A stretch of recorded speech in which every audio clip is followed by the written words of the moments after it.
Hi.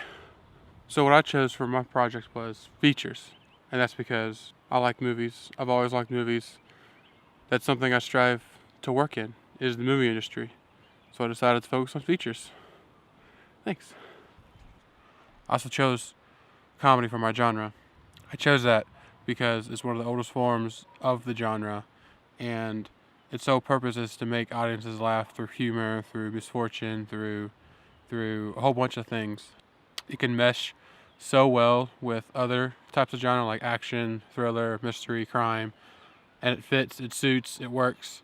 Um, they're more bright and colorful than other types of movies, and that's just the nature of comedy. Protagonists and characters are generally get what they want. They succeed in their mission, and they always have a fun time doing it. But yeah, that's why I chose genre, and that's the little history of genre. On to the next part. So, I want to talk about a movie.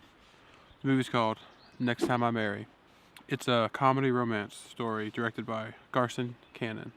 And it's basically Nancy Carter Fleming was going to receive her inheritance from her father, but he doesn't want her marrying some giglio and stealing her money. So he put in his will that she needs to marry a plain American so that she doesn't get her money stolen and her heart broken. Well, she does just to get the money and tries to divorce her, but then a misunderstanding with a kidnapped dog happens, and then it's off to the races to Reno to see which one will get there first to file for divorce, because neither of them want to be called the Cinderella man or woman. Along the way, they fall in love with each other, but they're not willing to admit it. By the time they get to the divorce court, some other lawyer had annulled their marriage, so nobody gets inheritance. And then, as the man was leaving, he picked up a hitchhiker, which was the girl he married, and she set up to pick up a priest along the road, and they were going to get married again before they left state lines, and they did, because they actually fell in love with each other. So yeah, that's Next Time I Marry. All right. I also want to talk about a little bit of the relevance of that movie of the time. From what I found out, Next Time I Marry has influenced a lot of movies. It's a romantic comedy, so they have only increased since the 1930s. And His Girl Friday, which is next on my list, I believe was influenced by that, because it's a dramatic romantic comedy type thing. It's a version of it. And then Woman of the Year. I actually haven't seen that movie, but it's a romantic comedy. So I can only assume it's inspired by former romantic comedies, because if they weren't making money, they won't keep making them. Long-term relevance, I believe, are The Lobster. I haven't seen The Lobster, but it's a love story, and it's a romantic. It's a comedy. I've heard it's pretty funny. Also, another one was 10 Things I Hate About You. That was a good movie. I really liked that one. That was a good romantic comedy. But yeah, that's it. Next movie we want to talk about is His Girl Friday, like I mentioned before. It's directed by Howard Hawks, and it's about a newspaper reporter named Hildy Johnson who was gone for 4 months, and she divorced her husband Walter, who also works with the paper that she works with, and she comes back to say that she wants to quit the reporting and have a home life, basically, because that's what she wants now. He doesn't want to lose his ex-wife, and very much he doesn't want to lose a good reporter. So he tries every trick in the book to try to get her to stay, because she's going to marry somebody else. She's going to leave a train, and she's going to leave at 9 at night to go to Reno and to marry somebody else. And so he's doing every trick in the book to try to keep her here and try to get her back on the reporting. And she's not having it, but then she slowly gets enticed, and she starts examining a story about a potential murderer, and then he breaks free from jail, and then he ends up in the newsroom, and she ends up hiding him and trying to save him. It's kind of a commentary on how politics and newspapers works at one point, and it basically ends with the murderer not being tried for murder, and it was a big scoop, and she actually got back into the reporting game and decided to leave the man she was going to marry and go back to work and marry Walter again. It's also a very fast-talking movie. There's people overlaying, talking to one another, like quick, fast.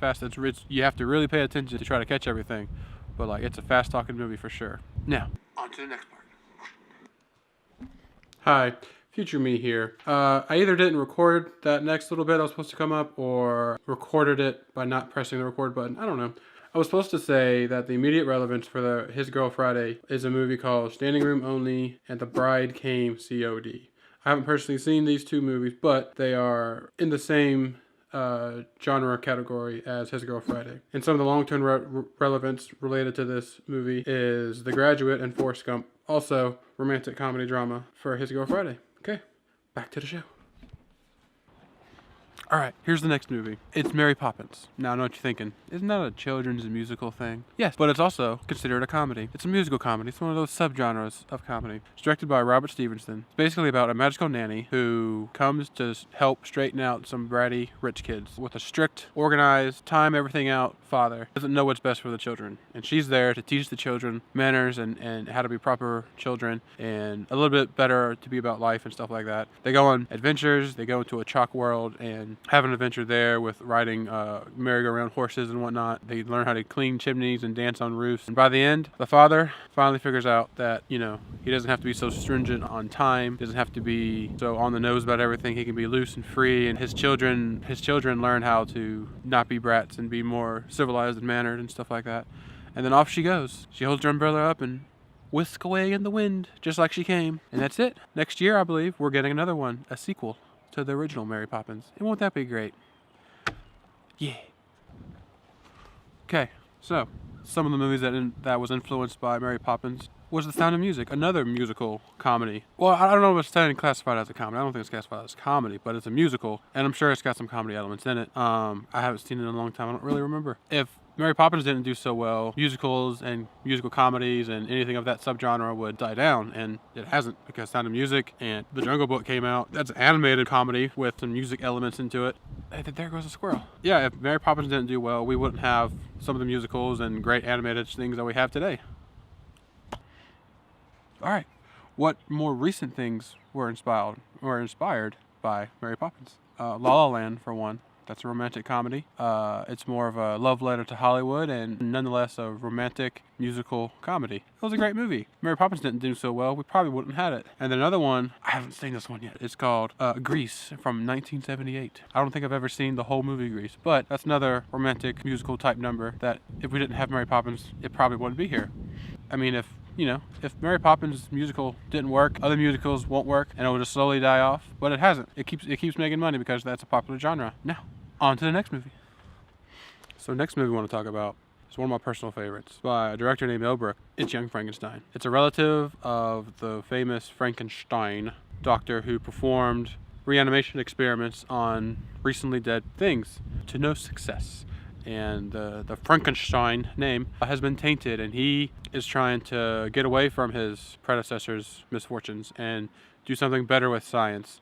And he's a teacher, and then one day he gets a box that was an heirloom from his grandfather or father. I forget off the top of my head, but it's one of those.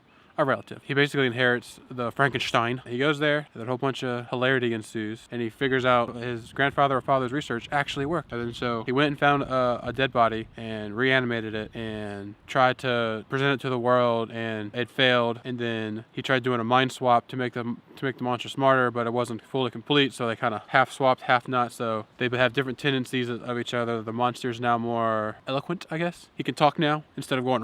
He can talk now, and he can form sentences and stuff like that, while Frankenstein, a little bit dumber, and inherited another special physical trait of the monster. And it ends with the community has accepted his experiment as real. Oh, and the whole thing's like a parody of other Frankenstein movies and the Frankenstein horror genre and horror genres in general, and it's just a whole lot of funny situations, and it's amazing. You should go watch it. All right, so some short-term relevance from that movie. They are the Kentucky Fried Movie from 1977. I actually haven't seen that movie again. I need to go watch these movies. But from the trailer and from what I've seen of it, it's very like it's a parody of other things, parody of like kung fu movies, college movies, frat boys. It's parody of a lot of things, I believe, and it's right along the lines of the parody of Young Frankenstein. Without Young Frankenstein being as good as it is, then other parody movies would not have existed, I believe. I feel like. I know I've said that about other genres, but it's pretty, if movies aren't doing well, they don't remake them, they don't keep making them because they'll lose money. It's all about making money in the business. Another one is Animal House, another movie I haven't seen. That movie looks to be a frat boy, funny parody of college life. So yeah, those are some movies that were influenced at the time, and then I'm going to discuss some other movies that were influenced in the future. All right, like I said, here comes some more future, more recent stuff that has been influenced by parody movies and Young Frankenstein. Well, basically, anything Mel Brooks did after Young Frankenstein, because he's always doing comedy and parodies. It's really funny. So if that movie, like I said before, wasn't successful, nobody would keep making them, but they continue to be successful because Mel Brooks is a genius. Other movies are like Scary Movie. They're a parody on the horror genre. Name any parody movie, and it's probably influenced by Young Frankenstein. That's all I'm saying. I mean, like I've said before, if it's not good, if it's not making money, they're not going to keep making them. On to the next movie. Okay, next movie on my list. It's a good one. It's going to be a good one. Cool Runnings. It's an adventure comedy family genre style movie. It's based in Jamaica, and it's about the Winter Olympics.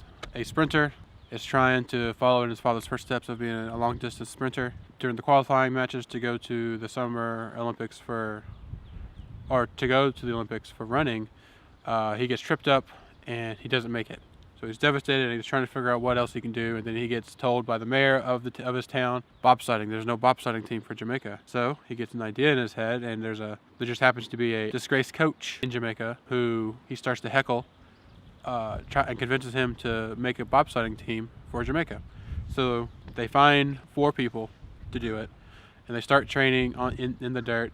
And then they get the money together, and then they go to the Winter Olympics, or they go to the qualifying races. And when they get there, they're a laughingstock. They don't have a sled, and they get a rickety sled from somewhere. Then they're off, and they barely make the qualifying. So they're in for Jamaica, and everyone's ridiculing them because Jamaica is not an icy place. It's not cold. Olympics start, and then they start racing. Their first race wasn't that good. They barely did anything good. And then the next race, they were like magic. It was like watching 2 different races. And then their last race, which because they found their rhythm, they found what they wanted to do. Their old rickety sled malfunctioned and broke, and they crashed right before the finish line. Instead of giving up and getting mad and yada yada, they all got out of the sled, picked up the sled, and walked the sled across the finish line. Because it's not about winning, it's about who you are when you don't win. And that's a lesson that they learned. It's also loosely based on a true story. And then when I was doing my research, things in the movie don't happen the way they do, and they're not runners and yada yada yada. But Cool Runnings is a really good comedy, and it's a really good family, and it's a really good adventure type movie. And next, we'll talk about some movies that were influenced by Cool Runnings. Some movies I think that were influenced by Cool Runnings were Space Jam, the half-animated, half-real-life, Looney Tunes style cartoons playing basketball against some aliens. They're all both about sports, and they're both about overcoming odds. Very similarly is D2, The Mighty Ducks. That's another sports-type movie, family, comedy, adventure, stuff like that, where a hockey team has to overcome adversity in the next league up from their previous film. It's actually the best one out of the 3. D2 is the best one.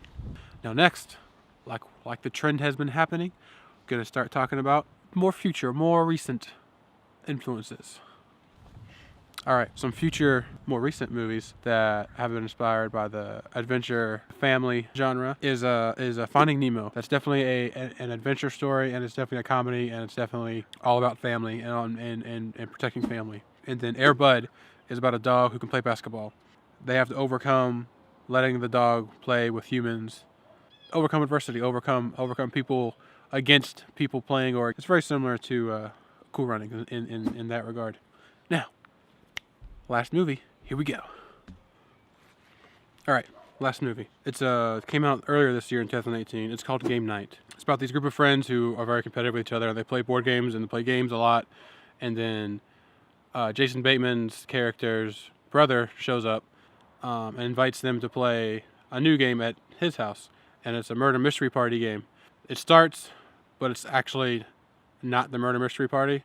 They actually get robbed by people, and Jason Bateman's brothers gets kidnapped, and they have to go find them, but they think it's still a game. They think it's part of the murder mystery. So they're going against actual criminals without knowing it, which is hilarious. And then halfway through the movie, they figure out that it was another person's game. They were tricking each other. the cop got exiled from the group. He got in contact with the brother and he made his own game. And then it turns out Jason Bateman's brother was actually in with the wrong people, selling people the wrong thing. Some real bad guys showed up at the very end, killing people and wanting to kill them. It ends with everybody happy and merry. The Jason Bateman's brother is on house arrest, but everyone's back together. Everyone's still playing game night. And Jason Bateman and his wife have a kid. And the whole thing is just dang funny. Just one of the best comedies I've ever seen. Then now it's time to talk about other things that may or may not be about this movie. Oh, did I mention it's a comedy crime mystery movie? Game night? Yeah, okay, alright, okay, bye. Now, as far as movies that have been inspired by this, it just came out earlier this year in 2018, so it's a little too early to tell what movies are going to take inspiration from Game Night. Go watch it. Comedy in a whole, like I said before, has been around for a long time. It's been around since like the silent era, and it just keeps evolving because it can keep attaching itself to any other type of genre and make it something unique, something different from that genre. Like an action movie is different than an action comedy movie. And there's good ones and there's bad ones, but I mean, comedy in general can make new things that we would not normally think of. I believe Mary Poppins is probably the most influential movie on my list as far as for other creatives and stuff like that. It was very imaginative, but I don't believe at the time it was as popular, but it's only gained popularity in history. Something that I think connects all of these movies, besides being funny, is that they're all lighthearted. It's not dark, it's not depressing. You don't come away from any of these movies feeling worse than going in. They actually probably pick you up. They probably make you feel better. I mean, that's a little bit of my reflection.